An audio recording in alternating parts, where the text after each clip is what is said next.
I'm Dave Trafford, and you're listening to CFRB Presents on News Talk 1010 in Toronto. So, who says pole dancing is only for strip clubs? Francesca Walking says, some of you are actually taking it up as a new fitness regime.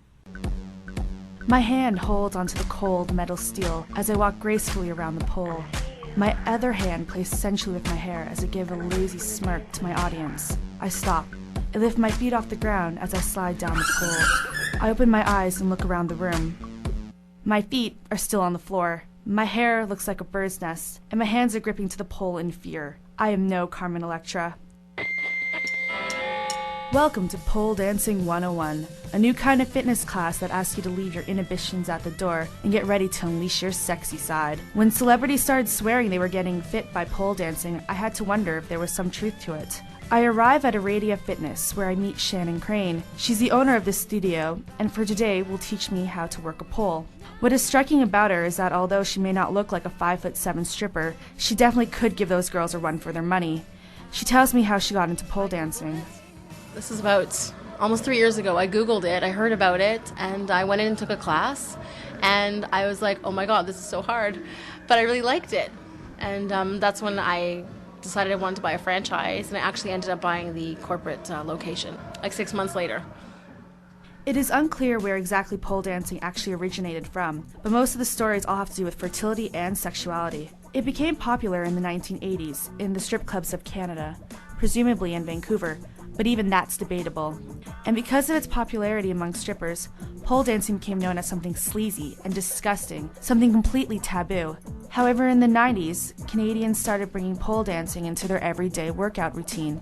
But it's hard to leave its steamy past behind, as Shannon has a hard time getting people to forget that it became popular because of strippers in the first place.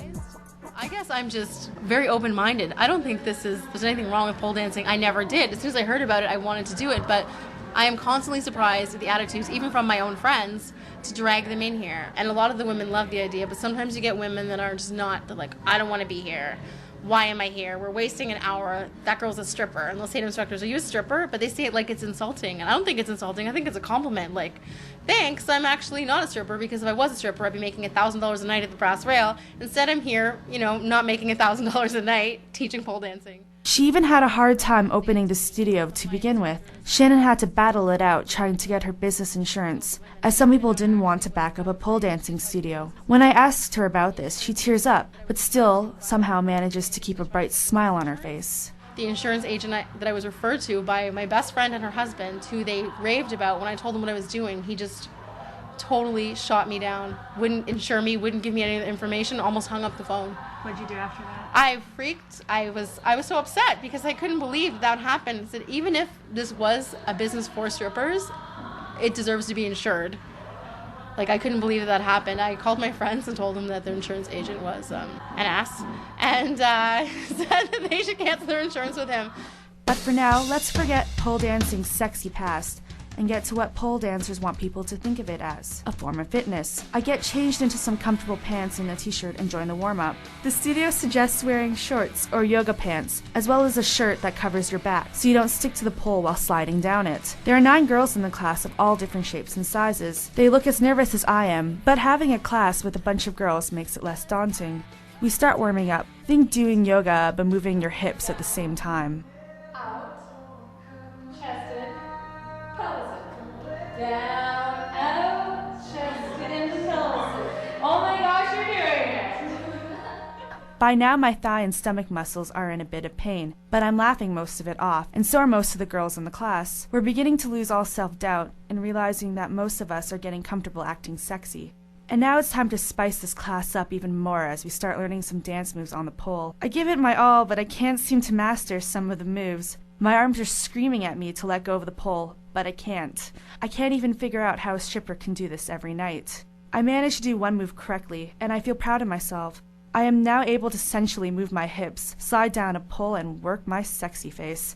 We all leave the studio feeling sore, but very in tune with our sensual side. Veronica Torres has no problem performing Amazingly, this is only her second class. She tells me about how she got into pole dancing and the pain she was in after her first time. I did it once at a bachelorette party, and I really thought it was fun.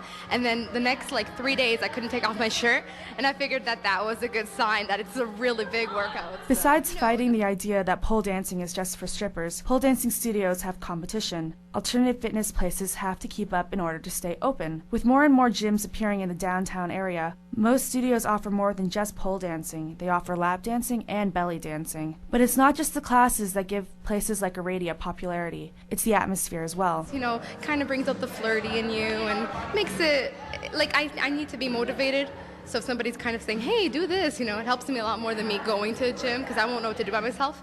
But they're putting their worries about pole dancing being taboo aside. As Aradia opened up a new studio on the Danforth and are pretty much booked for the next couple months, most of the girls in my class have signed up for 6 weeks.